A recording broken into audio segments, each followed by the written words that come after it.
waktu Indonesia Barat tadi pagi dilaporkan kepada BNPB bahwa untuk Kabupaten Bandung itu terdampak 8 kecamatan dengan total 29 desa.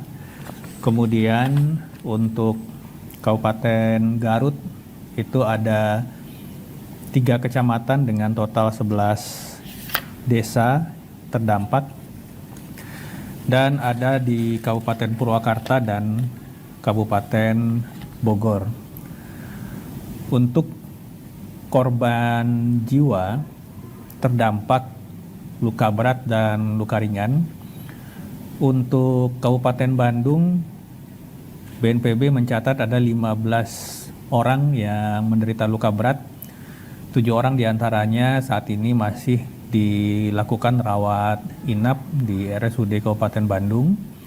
Kemudian ada 53 orang luka ringan dan 1 orang meninggal dunia, siswa sekolah dasar, tetapi tidak terdampak langsung oleh gempa bumi ini. Artinya bukan meninggal dunia karena tertimpa reruntuhan atau pada saat evakuasi. Yang bersangkutan dari data dan klarifikasi yang kami terima meninggal pada saat gempa bumi dan terjatuh pada posisi kepala terlebih dahulu membentur bidang yang cukup keras.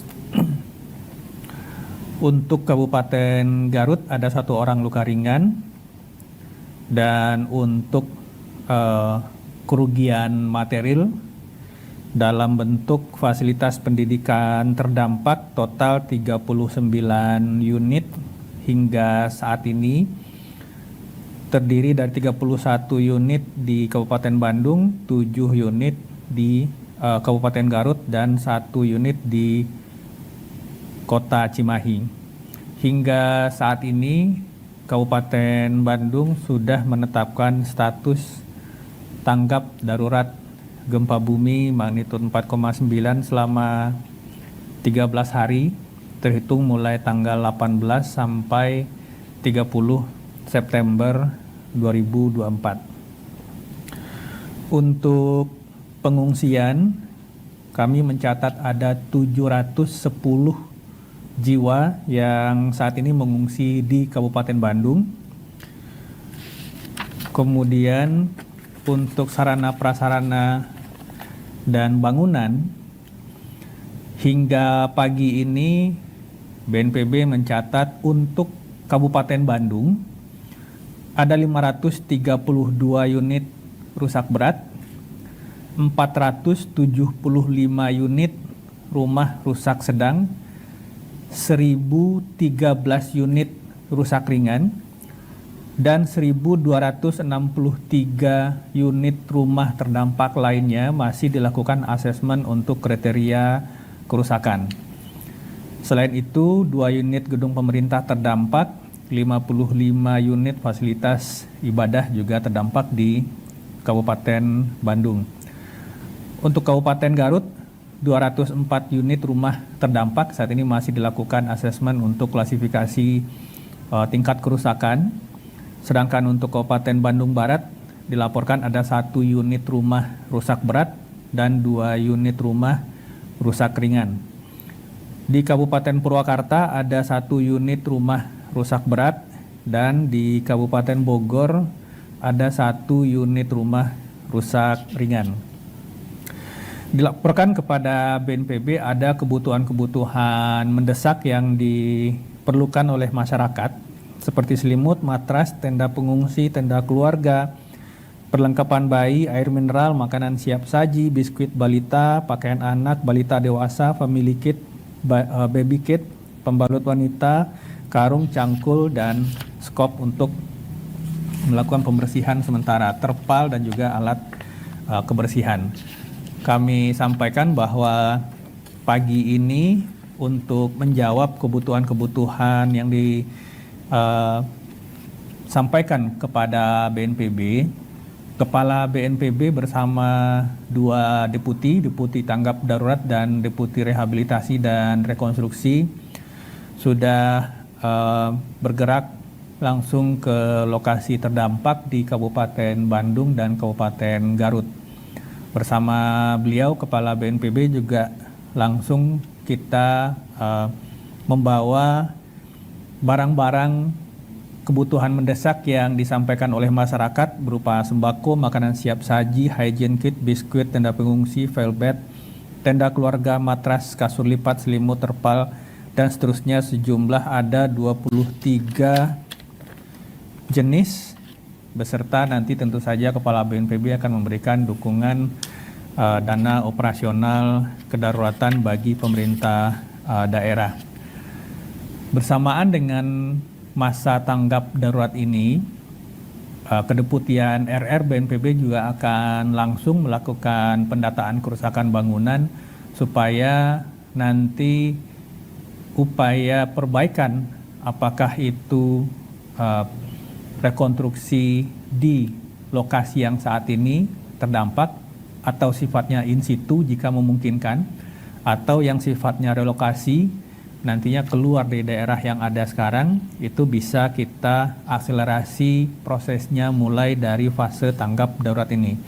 Tentu saja ini nantinya akan melihat situasi dan kondisi serta dinamika yang ada di lapangan yang saat ini sudah langsung ditinjau oleh Kepala BNPB. Kami menghimbau masyarakat untuk tetap tenang.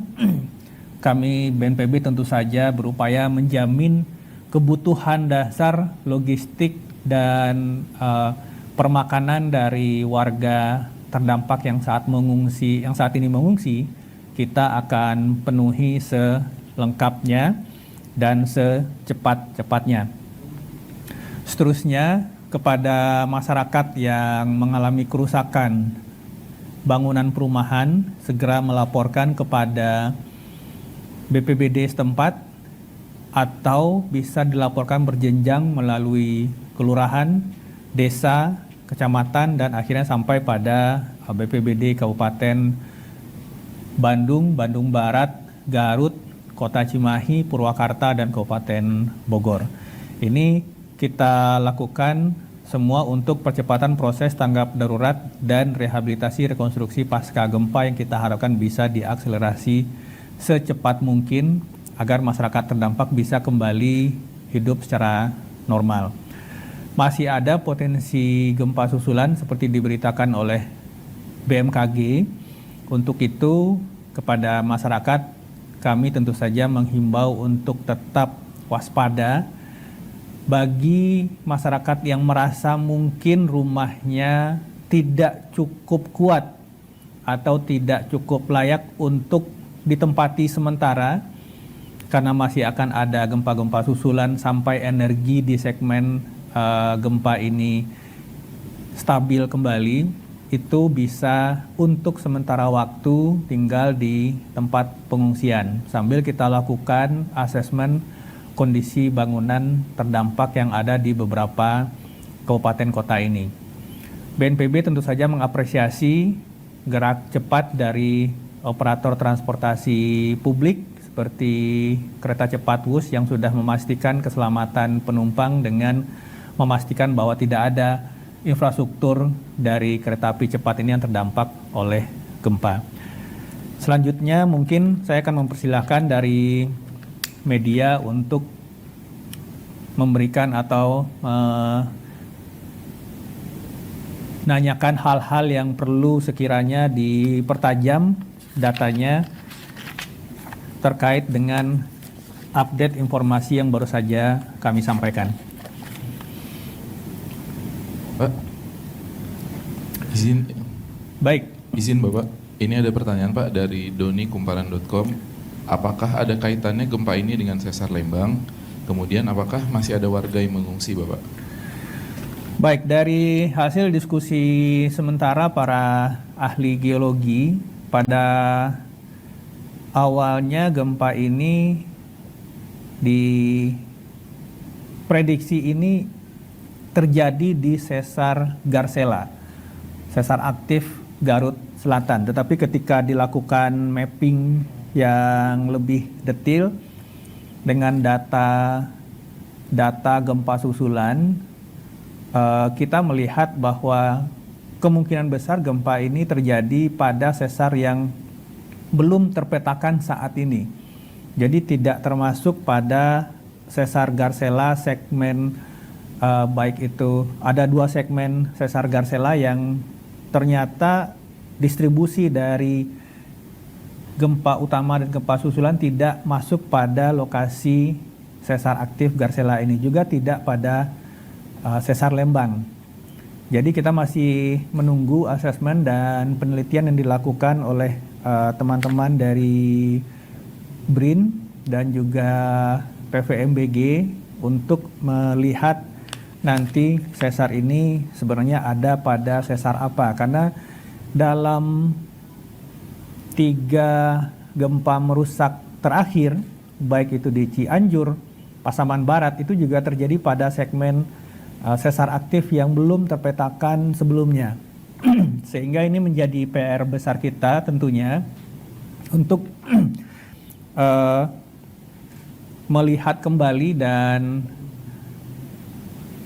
mengutamakan dari sisi penelitian untuk mengidentifikasi sesar-sesar darat aktif yang mungkin saat ini belum terpetakan dengan baik. Kemudian untuk warga yang mengungsi, hingga hari ini pukul 6 itu kami mencatat ada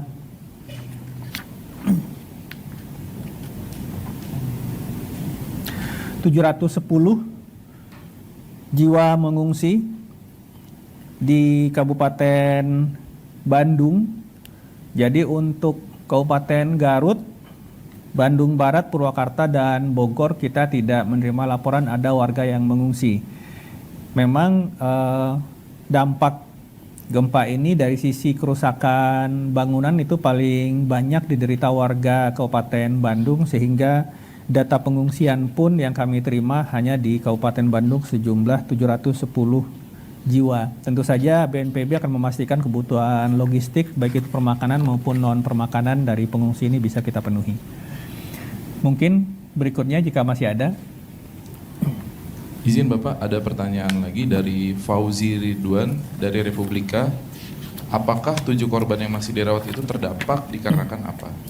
Ya, untuk korban luka berat di Kabupaten Bandung dari 15 orang itu masih ada 7 orang rawat inap di RSUD. Ini dari laporan yang kami terima terdampak oleh reruntuhan bangunan. Jadi pada saat gempa mungkin bangunan dari yang bersangkutan tidak cukup kuat menahan guncangan gempa sehingga terdampak dari reruntuhan gempa. Kita tahu bahwa dalam konteks gempa bukan gempa yang menyebabkan fatalitas, tetapi bangunan yang tidak tahan gempa yang mungkin bisa menyebabkan korban jiwa, baik itu luka berat dan seterusnya. Selain ini apakah masih ada? Ada Bapak, satu lagi dari Ilham Jawa Pos terkait korban anak yang jatuh lalu meninggal. Apakah ada evaluasi untuk mencegah agar hal serupa tidak terulang?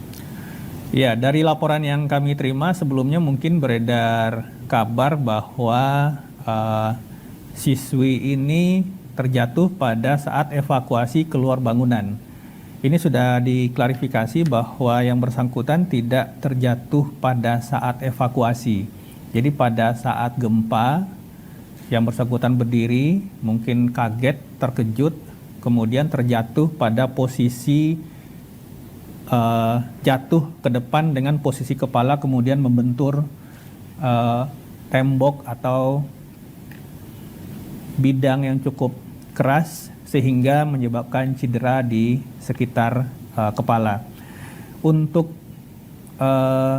kepastian dari penyebab kematian masih kita menunggu hasil dari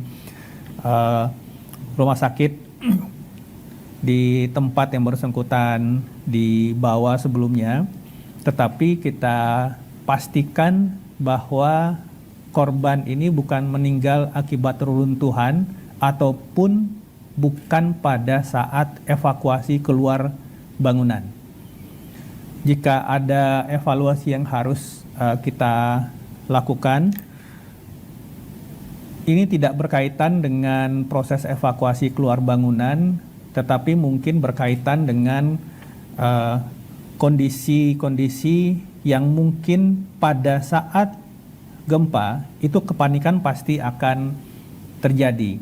Nah, hal-hal seperti ini mungkin yang kita perlu melakukan simulasi kesiapsiagaan agar meskipun gempa bumi ini bukan peristiwa bencana yang memiliki periode ulang sering atau high frekuensi seperti banjir dan seterusnya, tetapi dengan adanya simulasi-simulasi evakuasi di lingkup fasilitas pendidikan, kita harapkan nanti hal-hal serupa bisa, potensi kejadian serupa di masa depan bisa kita kurangi. Ini tentu saja akan melibatkan instansi terkait seperti Kemendikbud dan pengelola sekolah di level teknis, sehingga simulasi-simulasi kedaruratan seperti ini bisa kita rutinkan untuk mencegah kejadian serupa. Pak, terakhir Pak, dari Arviola Liputan 6, apakah fasilitas lain seperti kereta cepat sudah berjalan seperti biasa atau belum? Dari rilis yang kami terima dari pengelola dan operator kereta cepat, per sore kemarin kereta cepat itu sudah beroperasi seperti biasa.